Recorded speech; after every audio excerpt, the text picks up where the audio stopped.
ជំរាបសួរបងប្អូនម្នាក់ស្ដាប់តើអ្នកធ្លាប់គិតទេថាខ្លួនឯងខំប្រឹងធ្វើការរាល់ថ្ងៃស្ទើរតែស្លាប់ទៅហើយប៉ុន្តែលុយនៅក្នុងកាបូបនៅតែមិនសល់ដែរឬទេយើងត្រូវក្រោកពីព្រលឹមជួបការស្ទះចរាចរណ៍ហត់នឿយនឹងការងារតែដល់ដាច់ខែលុយទាំងនោះត្រូវហើរទៅលើថ្លៃទឹកភ្លើងរបស់របរដែលពេលខ្លះយើងមិនទាំងត្រូវការវាផងវាដូចជាអន្ទាក់ជីវិតមួយអញ្ចឹងសៀវភៅ Your Money or Your Life ដែលជាស្នាដៃនិពន្ធរបស់លោកស្រី Vicki Robin និងលោក Joe Dominguez គឺសំខាន់ខ្លាំងណាស់ព្រោះវាជាសោចាក់បើកអន្ទាក់មួយនេះអ្នកនិពន្ធទាំងពីរនាក់បានកត់សម្គាល់ឃើញថាមនុស្សភាគច្រើនកំពុងយល់ច្រឡំរវាងពាក្យថាការបង្កើតជីវិតនិងការរកលុយពួកគាត់បានបង្រៀនឲ្យយើងដឹងថារាល់ពេលដែលយើងទិញរបស់អ្វីមួយយើងមិនមែនចំណាយត្រឹមតែលុយទេគឺយើងកំពុងចំណាយពេលវេលានិងជីវិតរបស់យើងទៅដូរកាលណាអ្នកយល់គំនិតដ៏អស្ចារ្យរបស់ពួកគាត់អ្នកនឹងឈប់រត់តាមលុយហើយចាប់ផ្ដើមយកសេរីភាពជីវិតរបស់អ្នកត្រឡប់មកវិញគំនិត Snow ថាមពលជីវិត Life Energy គំនិតសំខាន់បំផុតរបស់សៀវភៅនេះគឺសាមញ្ញខ្លាំងណាស់លុយគឺជារបស់ដែលយើងយកថាមពលជីវិតទៅដូរថាមពលជីវិតគឺជារយៈពេលដ៏មានកំណត់របស់យើងនៅលើផែនដីនេះលុយយើងអាចរកបន្ថែមបានតែពេលវេលាដែលកន្លងហួសទៅហើយគឺมันអាចរកទិញមកវិញបានឡើយដូច្នេះនៅពេលអ្នកចំណាយលុយតើអ្នកកំពុងចំណាយផ្នែកមួយនៃជីវិតរបស់អ្នកឧទាហរណ៍បើអ្នកធ្វើការបានប្រាក់ឈ្នួល$10ក្នុង1ម៉ោងហើយអ្នកឃើញអាវមួយតម្លៃ$50មានន័យថាអាវនោះមិនមែនតម្លៃ$50ទេគឺវាមានតម្លៃស្មើនឹង5ម៉ោងនៃជីវិតរបស់អ្នកត្រូវយកខ្លួនឯងទៅអង្គុយធ្វើការ5ម៉ោងពេញហត់នឿយ5ម៉ោងពេញដើម្បីដូរបានអាវមួយនោះចូលស្វែងរកចម្លើយដោយខ្លួនឯងថាតើអាវមួយនឹងវាមានតម្លៃស្មើនឹងសេរីភាព5ម៉ោងនៃជីវិតរបស់អ្នកដែរឬទេបើមិនស្មើទេនោះអ្នកកំពុងតែខាត់បង់ជីវិតខ្លួនឯងហើយជំហានទាំង4ឆ្ពោះទៅរកសេរីភាពជំហានទី1រកប្រាក់ឈ្នួលពិតប្រាកដរបស់អ្នក Real Hourly Wage កុំទាន់អាលមើលតែប្រាក់ខែគោលឬតួលេខដែលក្រុមហ៊ុនប្រាប់អ្នកសៀវភៅនេះបង្រៀនឲ្យយើងរកប្រាក់ឈ្នួលពិតប្រាកដដោយដកការចំណាយដោយសារការងារលុយដែលអ្នកត្រូវចំណាយដើម្បីទៅធ្វើការដូចជាថ្លៃសាំងថ្លៃឡានម៉ូតូសម្លៀកបំពាក់អាវធ្វើការថ្លៃហូបចុកខាងក្រៅដែលថ្លៃ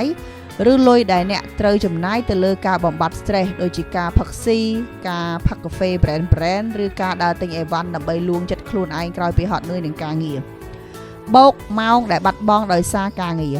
ពេលវេលាដែលអ្នកត្រូវចំណាយលើការធ្វើដំណើរទៅមកម៉ោងដែលអ្នកត្រូវរៀបចំខ្លួននិងម៉ោងដែលអ្នកដេកគិតបារម្ភពីរឿងការងារនៅផ្ទះជាពិសេសអារម្មណ៍ដែលខ្លាចថ្ងៃច័ន្ទជាដើមនៅពេលដែលអ្នកយកប្រាក់ខែសុទ្ធមកដកការចំណាយទាំងនេះរួចចែកនឹងម៉ោងសរុបទាំងអស់អ្នកនឹងឃើញប្រាក់ឈ្នួលពិតប្រាកដក្នុងមួយថ្ងៃដែលវាតែងតែតិចជាងអ្វីដែលអ្នកគិតរហូតដល់ទៅពាក់កណ្ដាលជំហានទី2កត់ត្រាការចំណាយជាម៉ោងជីវិត Track with Life Energy ជំហាននេះគឺត្រូវកត់ត្រារាល់ការចំណាយគ្រប់រៀលគ្រប់ដុល្លារដោយមិនឲ្យចន្លោះសូម្បីតែមួយកាក់ប៉ុន្តែអ្វីដែលពិសេសគឺហាមកត់ត្រាត្រឹមតែចំនួនលុយអ្នកត្រូវបដូរចំនួនលុយនោះទៅជាម៉ោងជីវិតដោយប្រើប្រាស់ប្រាក់ឈ្នួលពិតប្រាកដដែលបានរកឃើញនៅក្នុងជំហានទី1ឧទាហរណ៍បើវិក័យប័ត្រថ្លៃទូរស័ព្ទនិងអ៊ីនធឺណិតរបស់អ្នកអស់$40ក្នុងមួយខែ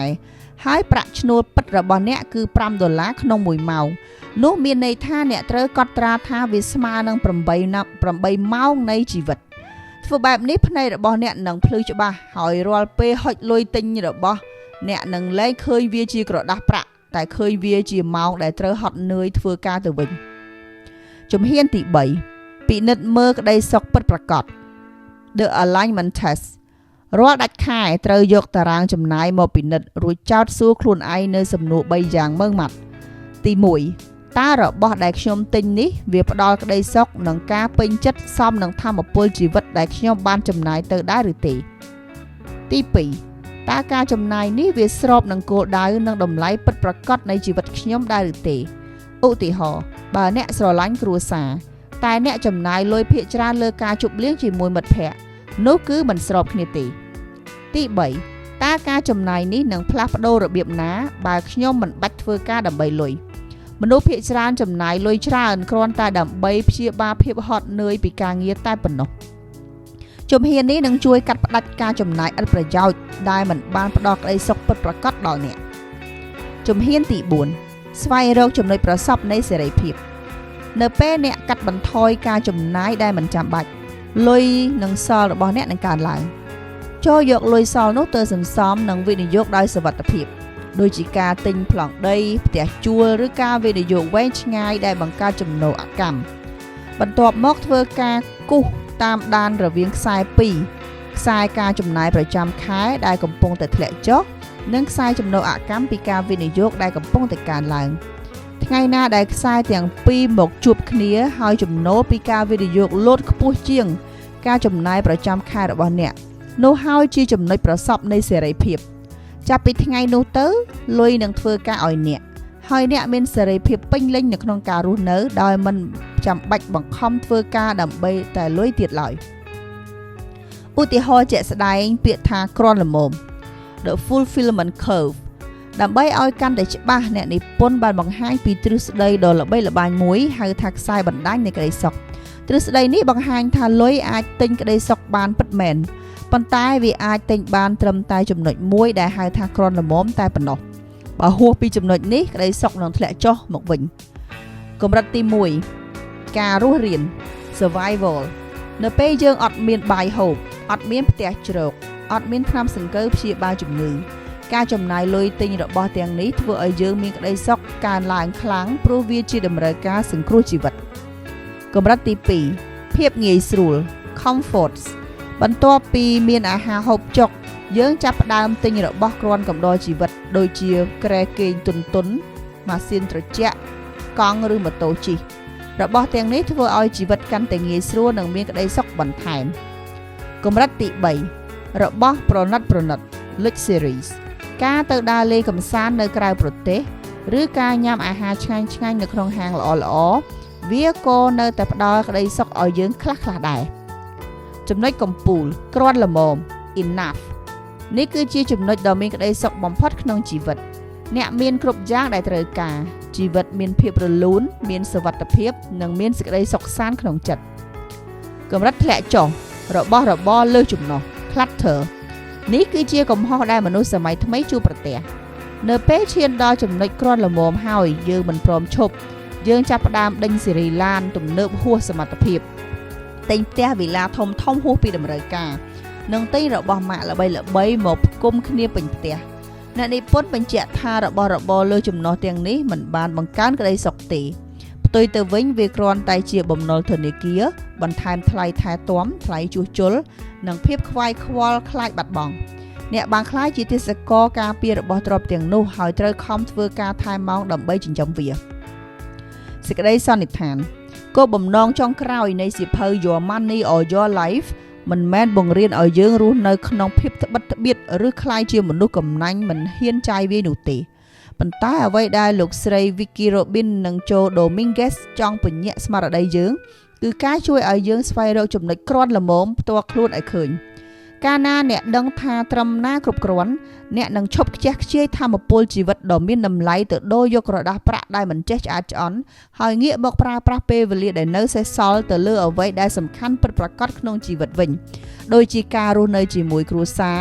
ការធ្វើអ្វីដែលខ្លួនស្រឡាញ់និងការមានសេរីភាពពេញលេញលើវាសនាខ្លួនឯងមុននឹងបញ្ចប់វីដេអូនេះខ្ញុំសូមសង្ខេបគន្លឹះសំខាន់ៗទាំង5ដែលអ្នកអាចយកទៅអនុវត្តបានភ្លាមៗនៅថ្ងៃនេះចាំគំនិតស្នូលរាល់ពេលហុចលុយទិញរបស់សូមសួរខ្លួនឯងថាតើរបស់នេះមានតម្លៃស្មើនឹងម៉ោងជីវិតដែលខ្ញុំខំធ្វើការដូរយកមកដែរឬទេជំហានទី1រកប្រាក់ឈ្នួលពិតប្រាកដក្នុង1ម៉ោងរបស់អ្នកដោយដកថ្លៃចំណាយលើការងារចេញ